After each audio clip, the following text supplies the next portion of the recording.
This is the second money lesson that I learned from my family, and this one comes from my lovely mother. So, with this one, it is simply that it's okay to say no. And this, I think we've all been there where we ask for McDonald's, Burger King, whatever. Oh, hey, buddy. So, as I was saying, I think we've all been there where we ask our parent to get us McDonald's and they say no, or they say, do you have McDonald's money? And my mom was a professional at saying no. And one thing that I learned throughout life, with whether it was middle school, after I started getting an allowance, or high school or whatever, is I also began to become very good at saying no as well to things that weren't necessarily in my budget. One of my mom's favorite things was to say, that's not in my budget, or I didn't budget for that. And it wasn't necessarily that she couldn't afford it. It was simply just that she didn't want to buy it because it didn't make sense. We had food at home, or maybe she was saving to do something else.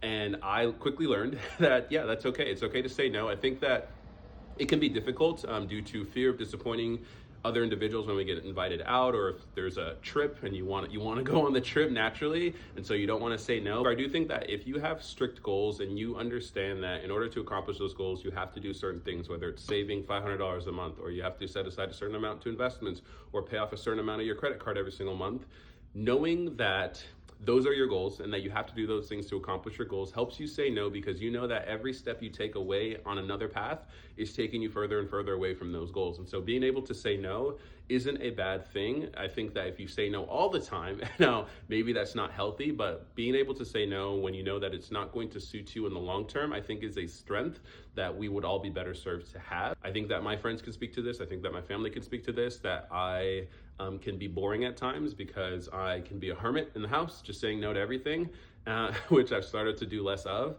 But it all stems from wanting to make sure that I'm okay in the future. And so being able to say no has helped me with that. But that's the second lesson that I learned from my family. I think all of these are kind of like habitual lessons, or lessons around habits that ultimately helped me with money. But please, once again, in the comments, let me know some lessons that you learned from your family.